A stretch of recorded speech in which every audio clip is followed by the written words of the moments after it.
सुप्रभात बच्चों, हम लोग पाठ एक प्रश्न 4 उत्तर उसकी चर्चा की शुरुआत कर चुके हैं। उसमें हमने प्रथम, द्वितीय और तीसरे व्यक्ति की मुलाकात की चर्चा कर चुके हैं। अब लेखक चौथे व्यक्ति से मिल रहे हैं अपने प्रश्नों के साथ। तो देखते हैं पेज नंबर 8, पैराग्राफ अंतिम दूसरा पैराग्राफ। यहाँ पर चौथा व्यक्ति एक बड़ी वृद्ध स्त्री है। जो चौथी जो व्यक्ति है क्या वृद्ध स्त्री उम्र हो चुकी है। वे संसार में प्रसिद्ध थी। मेरे कुल से उनका बड़ा प्रेम था। मेरे पितामही तुल्य थी। तुल्य यानी समान। कि लेखक कह रहे हैं कि जो चौथी व्यक्ति बड़ी उम्र वाली है और संसार में बहुत प्रसिद्ध व्यक्ति है और उनसे मेरा क्या है, बहुत बड़ा प्रेम है। मैं उनसे बहुत प्रेम करता हूँ और वह मेरे पितामह यानी मेरे पिता के समान है। उनको भी मैंने तंग किया ने मैंने उनको भी परेशान किया। बराबर। आपने तो अपने 40 वर्ष हमारे देश की विविध सेवाओं में लगा दिए। कि लेखक ने क्या कहा कि आपने अपने 40 वर्ष की उम्र को कहाँ लगाया, हमारे देश के अलग अलग क्षेत्रों में सेवाएं करके। तो आपको यह बतलाना ने आपको यह बताना ही होगा कि हमारा क्या दोष है कि जिससे हमारी उन्नति नहीं होती है। तो आपको यह बताना होगा कि हमारा क्या दोष है, यानी हमें दोष यानी कमियां, कि हमें क्या कमियां है कि हमारी उन्नति नहीं हो पा रही है। तो उस वृद्ध महिला ने थोड़े में उनका उत्तर कहा, तुम लोगों में उदारता नहीं है। क्या नहीं है? उदारता ने उदार होने का भाव। बराबर। क्या नहीं है कि तुम लोगों में उदारता का भाव नहीं है दूसरों के प्रति। विस्तार से उदाहरण देकर उन्होंने बतलाया कि भारत में लोग दूसरों को आगे नहीं बढ़ाते। कि भारत के जो लोग हैं वो खुद ही आगे रहना चाहते हैं, अपने आगे किसी को आने देना चाहते नहीं है। कोई अच्छा काम कर रहा है उसकी तारीफ, उसकी प्रशंसा नहीं करेंगे। अगर वो कोशिश भी कर रहा है कि चलो मैं बहुत अच्छा करूं, फिर भी कुछ लोग ऐसे हैं कि उसको क्या करेंगे, बात बात पर उसको परेशान करते रहेंगे, जिससे मानसिक रूप से वह व्यक्ति हताश और निराश हो जाए और अपने काम में पीछे रह जाए। स्वयं को ही आगे रहना चाहते हैं, यानी खुद आगे रहेंगे, दूसरों को आगे आने देंगे नहीं। गुणी नवयुवकों को अपनी योग्यता दिखलाने का मौका नहीं देते। क्या कह रहे हैं? गुणी नवयुवकों को। बराबर। तो जो नवी पीढ़ी है, नवी पीढ़ी भी क्या है, गुणवान है, लेकिन नवी पीढ़ी को बड़े लोग क्या करते हैं, उनको आगे आने का मौका नहीं, उनको अवसर नहीं देते हैं कि भाई वो भी काबिल है तो भी अपनी योग्यता दिखाए। उनके मरने के बाद उनका काम ही खराब हो जाता है। यानी इसका मतलब क्या हुआ, उनके मरने के बाद उनका काम खराब हो जाता है। क्यों? क्योंकि इनके पास जो गुण है, जो योग्यता है, वह मौका दिखाने का अवसर नहीं मिला। लोगों ने उनको आगे आने दिया नहीं। जब वे गुणी लोग मर जाते हैं तो इनका जो गुण होता है वो गुण किसी और के काम में आता नहीं है। इनका गुण सब क्या होता है, सब खराब हो जाता है। जैसे एग्जाम्पल कि कोई बहुत बड़ा कलाकार है और बहुत अच्छी और पेंटिंग वगैरह बनाता है। बराबर। तो अपनी कला अपने परिवार के लोगों को न सिखाए या अपने आसपास के लोगों को न सिखाए, उसकी कला किस काम की, उसकी कला उसके साथ ही क्या हुई, समाप्त हो गई। वास्तव में वृद्धों की बातें ठीक थी। अंत तक पिता पुत्र को घर का काम नहीं बतलाता। अंत तक, बराबर, कि हम देखते हैं कि घरों में कि पिता खुद ही घर की जिम्मेदारी उठाता है और खुद ही अपना जो बिजनेस है, जो कारोबार है, खुद ही करता रहता है और अपने घर के लोगों को, बच्चों को बताता नहीं है। बराबर, कितने ही कुटुंब इसके कारण नष्ट हो गए हैं। बराबर, जब पिता अपने कारोबार के बारे में अपने पुत्र को जानकारी नहीं देता है, बराबर, उसका कारोबार कहाँ तक फैला हुआ है या किसके साथ कितना लेना देना है, तो क्या होता है, उनके जाने के बाद क्या होता है, कहते हैं कि भाई हमारू देव थई गो, बराबर, पप्पा हाथ आओ न तू, यानी कि पिता के जाने के बाद कितने लोग दरवाजे पर आ करके क्या दस्तक देते हैं, अने दरवाजा खटखटाते हैं, भाई तुम्हारे पिता ने हमारे पास से इतने पैसे लिए थे, इतने रुपए लिए थे और आपको वापस करना है। तो ऐसे करते करते क्या होता है, व्यक्ति धीरे धीरे नष्ट हो जाता है, उतना पैसा हो पाता नहीं है कि वो उसे कर्ज चुका सके। बड़े बड़े गुणी अपनी विद्या साथ लेकर मर गए। बड़े बड़े विद्वान लोग जो हैं अपनी विद्या अगर किसी को नहीं दी तो उनकी विद्याएं क्या हुई, उनके साथ ही चली गई, किसी काम की नहीं। इसी कारण कितने ही वैज्ञानिक आविष्कार, औषधियां आदि लुप्त हो गई है। कि बता रहे हैं कि बड़े बड़े वैज्ञानिक आविष्कार ने, वैज्ञानिकों ने तरह तरह की खोजें की हैं, बराबर, और कुछ ऐसे वैज्ञानिक हैं कि जिन्होंने अपने ज्ञान की चर्चा अपनों तक नहीं पहुंचाई और ज्ञान उन्हीं तक ही सीमित रह गया है। औषधियां यानी दवाइयां, आयुर्वेदिक दवाइयां, बराबर, आयुर्वेदिक दवाइयों का ज्ञान भी बड़े बड़े लोगों को, डॉक्टरों को था, लेकिन उन लोगों ने क्या, वो ज्ञान आने वाली पीढ़ी को नहीं दिया, जिसकी वजह से क्या हुआ, तो धीरे धीरे औषधियां क्या होती गई, लुप्त हो गई, लुप्ता ने गायब हो गई, अदृश्य हो गई।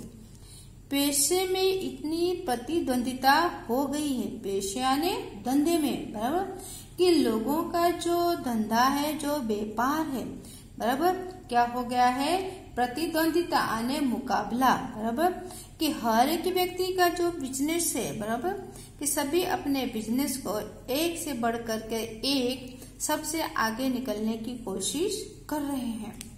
कि बड़ा छोटे को काम नहीं सिखलाता, बराबर, जो बड़ा व्यक्ति है, जो बड़ा कारोबार वाला है, उसके नीचे जो लोग काम कर रहे हैं, बराबर, जो छोटे लोग हैं, छोटी दुकानदार वाले हैं या बड़े लोग हैं, बड़े व्यापारी, बड़े डॉक्टर, बड़े इंजीनियर, तो ऐसे लोग अपने ज्ञान को क्या करते हैं, छोटों को नहीं सिखाते, नहीं बताते हैं। सार्वजनिक जीवन में, सार्वजनिक यानी जिसे हम लोग कहते हैं पब्लिक प्लेस, बराबर,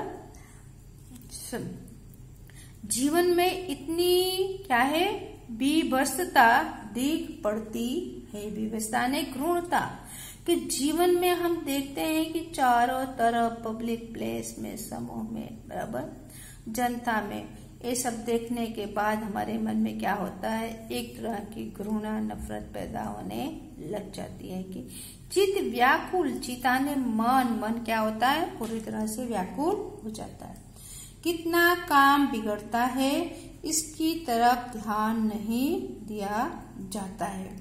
कि हमारा मन देश को देख करके, बराबर, समाज को देख करके हमें नफरत, घृणा का भाव पैदा होता है, लेकिन काम का नुकसान हो रहा है, मन व्याकुल और बेचैन हो रहा है, लेकिन उसकी तरफ किसी का ध्यान जाता नहीं है।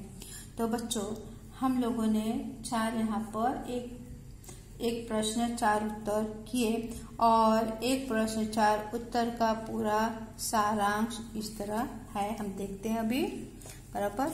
सारांश यह है कि ठीक समय से उपयुक्ता ने ऊपर जो बताया गया, काम ना उठाकर और अपने काम में गर्व ना करके। बराबर, ऊपर जो चारों ने बताया बराबर कि काम में अपना काम ठीक से नहीं करना और काम को गर्व के साथ काम ना करना, उसके करने में दूसरों के प्रति अपनी जिम्मेदारी। बराबर कि जो काम है उस काम के प्रति क्या हमारी जो जिम्मेदारी, हमारा जो कर्तव्य है बराबर, उसे सही ढंग से करना चाहिए। अपने काम की एक एक तफसील को समझकर, क्या बता रहे हैं, अपने एक एक काम को क्या समझकर, तफसील समझकर बराबर कि अपनी जिम्मेदारी, अपना कर्तव्य समझकर उसमें दत्तचित्त होकर, दत्तचित्ता ने मन और तन से हो बराबर होकर परिश्रम के साथ उसे स्वयं न कर और उदाहरण के साथ उसे दूसरों को न सिखाकर, क्यों वो काम न खुद करना और न दूसरों को सिखाना। हम क्या कर रहे हैं, हम अपना नाश, अपना नुकसान कर रहे हैं। चारों मित्रों ने एक एक अंश हमारे दोषों का बतलाया है। हमारे अंदर क्या है, चार लोगों ने चार दोष, चार कमियां बताई हमारे भारत के लोगों के लिए। उन सबको मिलाकर मैंने उत्तर पूर्ण कर दिया। यदि और भी सूत्रवत सत्य कोई जानना चाहे तो मैं कहूंगा कि हमें नागरिक कर्तव्यों अधिकारों को भूल गए हैं, कि हम यह भूल गए हैं कि हम भारत के क्या है, एक नागरिक हैं और भारत के नागरिक होने के साथ भारत के प्रति हमारा क्या कर्तव्य, क्या अधिकार बनता है, हमें क्या करना चाहिए। जिस तरह की मैं भारत की क्या हूँ, नागरिक हूँ, तो मैं भारत की नागरिक हूँ, तो भारत के नागरिक होने के नाते मैं अपने देश को क्या योगदान दे सकती हूँ। तो मैं अपने देश को योगदान क्या दे रही हूँ, मैं शिक्षा सभी बच्चों को दे रही हूँ। तो मेरा यह कर्तव्य है कि मैं अपने बच्चों को अच्छी से अच्छी शिक्षा दूं और हमारे बच्चे हमारे से क्या ऊंचे पद प्राप्त करें। ओके, इसके बाद यहाँ पर हम देखते हैं कि बड़े से बड़े नेता के होते हुए भी हम साधारण जन उनसे कोई लाभ नहीं उठा रहे हैं। बराबर, हम उनकी मूर्ति का स्थापना करते हैं, उनका जय जयकार पुकारते हैं और इसी में अपने धर्म की तीसरी समझते हैं। कि बता रहे हैं कि बड़े बड़े से नेता हुए हैं, लेकिन उन नेताओं से हमें कोई लाभ मिला नहीं है और उन नेताओं की क्या करते हैं, मूर्ति की स्थापना हम करते हैं, अपने घर में रख लेते हैं, उन नेताओं की हम जय जयकार करते हैं और हम क्या समझते हैं कि यही हमारा धर्म है। लेकिन ऐसा है नहीं। हम क्या करते हैं, हम अपना खुद का नुकसान करते हैं। यानी कि यहाँ पर बता रहे कि हम अपने गुण, अपनी उदारता के साथ दूसरों को नहीं सिखाते, इसलिए हम स्वयं अपनी बर्बादी क्या कर रहे हैं। हम उनके कहनुसार चलते नहीं हैं, आदेशों के अनुरूप अपने जीवन का संगठन नहीं करते हैं। यही कारण है कि हम कहीं के हम वहीं के वहीं हैं। कि हम क्या, हमें जो आगे बढ़ना चाहिए, आगे करना चाहिए जीवन के प्रति बराबर, वो हम सब करते नहीं हैं, कर्तव्य नहीं अदा करते हैं, जिसकी वजह से हम तरक्की नहीं कर पा रहे। संसार वेग से चला जा रहा है, वेगाने हवा की गति की तरह संसार आगे बढ़ रहा है। हम तटस्थ हैं, हम मनुष्य क्या हैं, वह तटस्थ ने अड़ी, हम वहीं के वहीं हैं। सामने सब कुछ है जो आकर हमारा काम कर दे। दूसरा क्या कर सकता है जब हम खुद कुछ नहीं करना चाहते हैं। कि काम हमारा है, वह काम हमें खुद को करना चाहिए, लेकिन हम उम्मीद क्या करते हैं कि दूसरा कोई आकर के हमारा काम कर दे। लेकिन दूसरा कोई हमारा काम कब तक कर सकता है। यदि हमें ख्याल रखें कि देशभक्ति केवल व्याख्यान देने में नहीं है। हम देखते हैं कि बड़े बड़े से नेता क्या करते हैं, देश की तारीफ और प्रशंसा करते हैं, बराबर, बड़े बड़े वादे करते हैं, किंतु ठीक तरह से काम करने में है कि व्याख्यान भाषण नहीं देंगे, भक्ति के गीत, व्याख्यान के गीत, बराबर, देश के नारे नहीं लगाएंगे, चलेगा, लेकिन क्या करना है, एक जो कर्तव्य है उस कर्तव्य को अदा करना है। यदि हम यह अनुभव कर सकें कि हम कर्तव्य ठीक प्रकार करते हैं तो हम किसी भी देशभक्त से कम नहीं हैं। यानी कि हमारा जो कर्तव्य है, हमारी जो जिम्मेदारी है, हमें जो काम सौंपा गया है, अगर वो काम हम क्या ईमानदारी से, सच्चाई से करते हैं, लगन से करते हैं, तो वह काम क्या है, किसी देशभक्त से कम नहीं है। और बहुत से बड़े लोग हैं जो इस काम से प्रसिद्ध किए गए हैं, और ऐसे भी लोग हैं कि जो क्या ईमानदारी, सच्चाई से काम करते रहे और काम की वजह से क्या हुई, उनकी प्रसिद्धि हुई है। यद्यपि यानी फिर भी हमारा कार्य क्षेत्र संकुचित ही क्यों ना हो, संकुचित आने छोटा, बराबर, कि भले ही हम छोटे दर्जे पर काम करते हो, बराबर, छोटा दर्जा ने कि मान लो कि कोई पटावाला है या मोची है या दर्जी है, जो भी काम है, बराबर, हम केवल धोबी, दर्जी, किसान, मजदूर, दुकानदार, पहरेदार, गांव शिक्षक ही क्यों ना हो, बराबर, लेखक कह रहे हैं कि भले ही हम इस पदवी के हों, बराबर, हो तो हमारा देश एकदम जाग उठेगा, बराबर, कि काम हमारा कुछ भी हो, लेकिन उस काम के प्रति क्या होना चाहिए, हमारा कर्तव्य अदा होना चाहिए, हमारी जिम्मेदारी समझ के उस काम को करना चाहिए। उसके एक एक अंग में जान आ जाएगी। हमारे व्यक्तिगत जीवन के संगठित होते ही सारा देश और मनुष्य समाज स्वतः संगठित हो जाएगा। देश को केवल उपयुक्त नागरिकों की आवश्यकता है, किसी दूसरे प्रकार के मनुष्य वस्तु की नहीं है। क्या कह रहे हैं लेखक यहाँ पर, केवल उपयुक्त नागरिकों की आवश्यकता है। कौन नागरिक, धोबी, दर्जी, किसान, मजदूर, दुकानदार, पहरेदार, बराबर, कि ये लोगों की क्या है, हम सभी को आवश्यकता है। कैसे, हम देखते हैं कि हमारे भारत के बॉर्डर पर हमारे नौजवान वहां तैनात रहते हैं, तो हम लोग क्या चैन की सांस की नींद लेकर के सोते हैं।